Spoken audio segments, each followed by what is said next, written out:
سيدي يا رسول الله وعلى آلك وصحابك يا خاتم النبيين.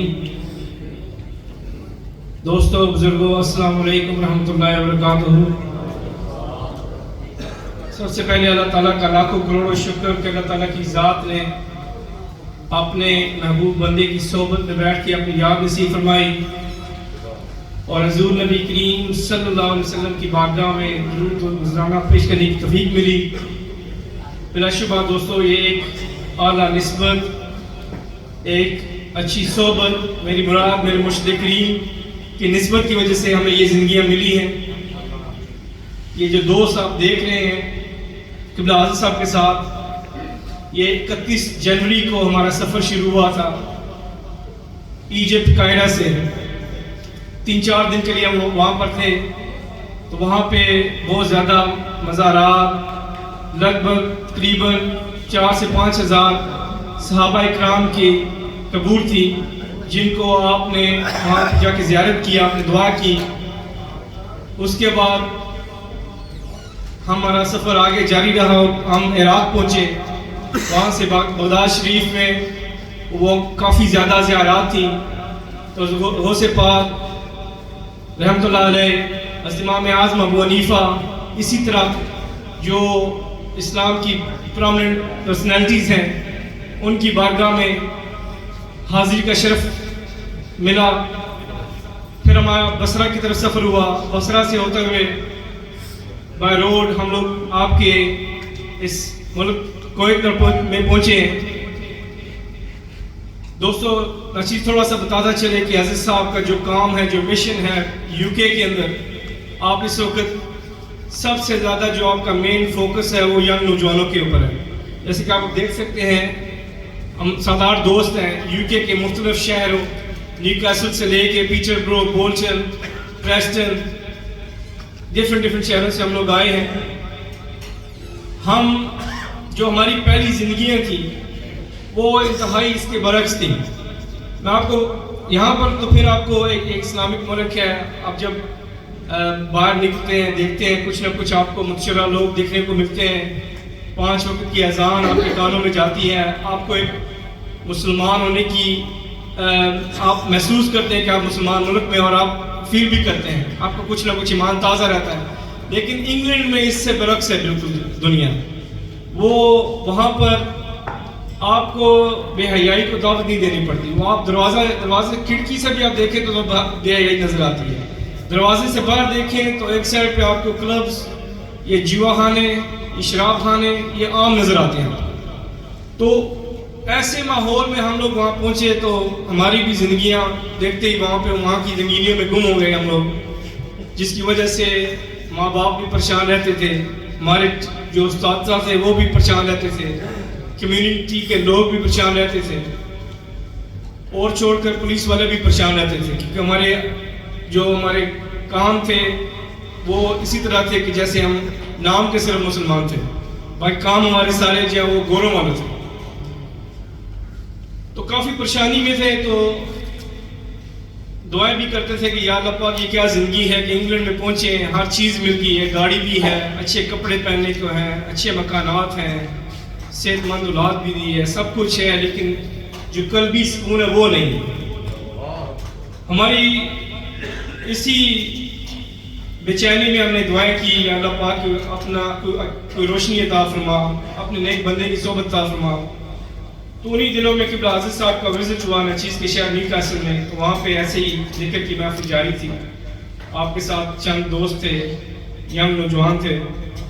تو جب آپ کی ذکر کی محفل میں ہم لوگ بیٹھے تو اس وقت نچیز کے دل نے گواہی دی کہ یہ حق تو سچ والے لوگ ہیں.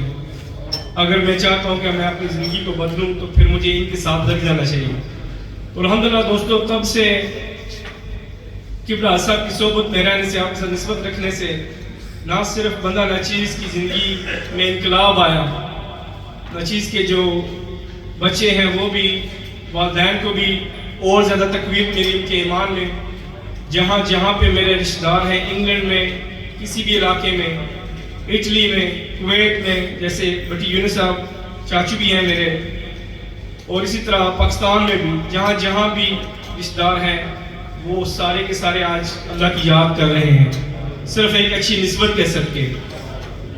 سو دوستو یہ عزیز صاحب کا جو مشن ہے انگلینڈ میں، آپ کا خصوصی جو فوکس ہے وہ ینگ نوجوانوں کے اوپر ہے. وہاں پر ایسے بھی نوجوانوں نے دیکھے ہیں، آپ یقین نہیں کر سکتے کہ حافظ قرآن ہے لیکن اس کے بعد ان کو زندگیاں نہیں ملتی. آپ ان کو اکثر برے کاموں میں ملوث دیکھتے ہیں، شراب خانوں میں، پبوں میں، کلبوں میں دیکھتے ہیں. اسی طرح ایک دفعہ آپ کی ذکر کی محفل لگی تھی تو ایک پولیس والا آپ کی محفل میں آ کے بیٹھ گیا. وہ بڑی حیرانی سے چہروں کو دیکھ رہا تھا ینگ نوجوانوں کے، جیسے آرام سے بڑے ادب سے بیٹھے ہیں اور اللہ کی یاد کر رہے ہیں. جب محفل کی اختتام ہوئی تو وہ آگے بڑھا تو پوچھنے لگا، عزیز صاحب آپ ان کے ساتھ کیا کرتے ہیں کہ ان چہروں کو میں جانتا ہوں، میں نے اپنے ہاتھوں سے ان کو پکڑ کر جیلوں میں ڈالا ہے. ان کی ایسی حرکات تھی، ان کے ایسے معاملات تھے کہ یہ 3 مہینے کے لیے اندر جاتے تھے، پھر باہر نکلتے تھے، پھر وہی حرکات ہوتی تھی، پھر پکڑتے تھے، پھر ان کو اندر کرتے تھے. لیکن میں پریشان ہوں، حیران بھی ہوں کہ یہ وہی چہرے ہیں، بڑے پچھلے 1.5-2 گھنٹے سے باادب طریقے سے بیٹھے ہیں اور چہروں پہ سر سے لے کے پاؤں تک جو حضور نبی کریم صلی اللہ علیہ وسلم کی سنت مبارک ہے اور بڑی محبت سے آپ کے پاس بیٹھ کے اللہ کی یاد کر رہے ہیں. تو آپ ان کے ساتھ کیا کرتے ہیں؟ آپ نے بڑا خوبصورت جواب دیا. آپ نے فرمایا کہ ہم صرف اللہ کی یاد کرتے ہیں اور حضور نبی صلی اللہ علیہ وسلم کی جو عشق ہے اس کی تقسیم کرتے ہیں، اس کی دعوت دیتے ہیں. تو آپ فرمانے لگے کہ اور بھی ٹیچر ہیں، اساتذہ ہیں، لیکن آپ جو ہے یہ کیسے ان کی اندر انقلاب آتا. آپ فرمانے لگے کہ سب سے امپورٹنٹ چیز خود کا وجود ہے، آپ کا اپنا آپ ہے. جو آپ کے اندر ہے وہ اتنا ہی اثر دوسرے بندے پر جائے گا. آپ نے پوری زندگی چھوٹی عمر سے اللہ کی یاد شروع کی، خود بھی کی، دوسروں کو بھی کرائی. آج اس کا اثر یہ ہے کہ انگلینڈ کے اندر ہزاروں کی تعداد میں ایسے نوجوان تیار ہیں جو عام ایک ورکنگ کلاس سے تعلق رکھتے ہیں، دن کو 9 سے 5 کام کرتے ہیں اور شام کو ذکر کی محفل انعقاد کرتے ہیں. اور ہفتہ وار محفل بھی ہیں، ماہانہ وار محفل بھی ہیں اور سالانہ محفل بھی جو ان کا بھی انعقاد کیا جاتا ہے. آپ کے شہر بولسن میں ہر سال جو یو کے کا سب سے بڑا عید میلاد النبی کا انعقاد کیا جاتا ہے. ہزاروں کی تعداد میں ینگ نوجوان پورے یو کے سے بلکہ یورپ سے تشریف لاتے ہیں اور وہاں پہ اس عید میلاد النبی کا حصہ بنتے ہیں. نہ صرف اپنے پاکستانی جو حضرات ہیں، آپ کے ہاتھوں پہ انگلش جو کرسچن ہیں، گورے ہیں، انہوں نے بھی اسلام قبول کیا ہے. وہ گورے نہ صرف جو عام گورے ہیں، وہ جو کرسچینٹی کے جو امام ہوتے ہیں، جو پریسٹ ہوتے ہیں، ایسے لوگوں نے آپ کے ہاتھ پہ توبہ کی ہے اور آپ کے ہاتھ پہ اسلام قبول کیا ہے. ویسے ایک جو انگلش کرسچن پریسٹ تھے، یہ کووڈ کے دنوں میں سب کے پاس بہت زیادہ ٹائم تھا، ان کے پاس بھی، تو وہ ریسرچ کرنے لگے سارے جو مختلف مذاہب ہیں، ہندوازم ہو گیا، جوڈازم ہو گیا، کرسچینٹی اور اسلام کے بارے میں.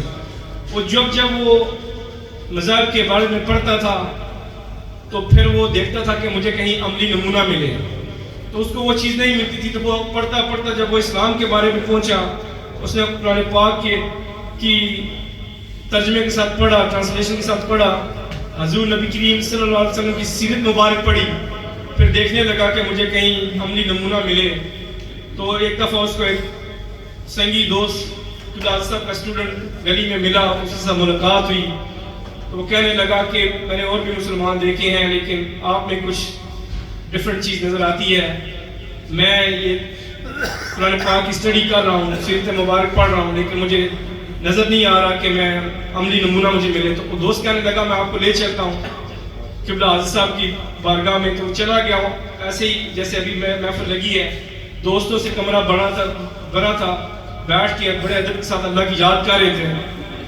تو محفل کے فوراً بعد وہ آگے ہوا، اس نے کہا عزیز صاحب میں آپ کے ہاتھ پر اسلام قبول کرنا چاہتا ہوں. آپ نے اس کو کلمہ پڑھوانے کے بعد آپ نے پوچھا کہ کس چیز نے تمہیں متاثر کیا کہ تم نے گفتگو بھی نہیں کی، پوچھا بھی نہیں اور آگے آئے، کہا کہ مجھے کلمہ پڑھاؤ. تو کہنے لگا کہ میں ساری اس نے سٹوری بتائی. اس نے کہا میں نے قرآن پاک کی ٹرانسلیشن کے ساتھ پڑھا ہے، سیرت نبی صلی اللہ علیہ وسلم پڑھی ہے، پڑھنے کے بعد میں دیکھتا تھا آگے پیچھے مجھے کوئی عملی نمونہ نظر نہیں آتا تھا. جب میں آپ کی اس محفل ذکر میں پہنچا ہوں تو میں نے سیرت النبی صلی اللہ علیہ وسلم میں پڑھا تھا کہ حضور نبی کریم صلی اللہ علیہ وسلم صحابہ کے جلوٹ میں بیٹھا کرتے تھے اور آپ کے ارد گرد صحابہ بیٹھتے تھے اور ایسے ہی اللہ کی یاد کیا کرتے تھے. ان کے چہروں پہ داڑھی مبارک ہوتی تھی, ان کے سر پہ تاج ہوتے تھے, ایسے اللہ کی وہ یاد کرتے تھے. تو میں جب آیا ہوں کمرے میں نے دیکھا تو مجھے وہ جھلک نظر آئی, تو میرا دل کیا کہ یہ حق و سچ والے لوگ ہیں. میں آگے ہوا, میں نے کلمہ پڑھا. آج اللہ تعالیٰ نے اس کو استقامت دی ہے, اس کے فیملی والے حضرات ان کی بھی زندگیاں بدلی ہیں, آج وہ بھی اللہ کی یاد کر رہے ہیں. وہ ابھی کووڈ کے بعد ہمارا سفر جو ہے وہ دبئی کا ہے, 3-4 دن, پھر مسقط کا ہے. اس کے بعد آپ نے پاکستان چلے جانا ہے صاحب نے 2 مہینے کے لیے. وہاں پہ بھی جگہ جگہ پہ آپ کی اللہ کی یاد, اپنے ذکر کی محافل ہیں. اور وہ جو نوجوان, وہ 3-4 جو انگلش دوست ہیں ہمارے, جو لیبرز ہوئے ہیں, وہ بھی آپ کے ساتھ سفر کر رہے ہیں پاکستان کا. اللہ تعالیٰ میرے عزیز صاحب کو صحت و خوشی والی زندگی عطا فرمائے, آپ کے نقش قدم پر چلنے کی توفیق عطا فرمائے.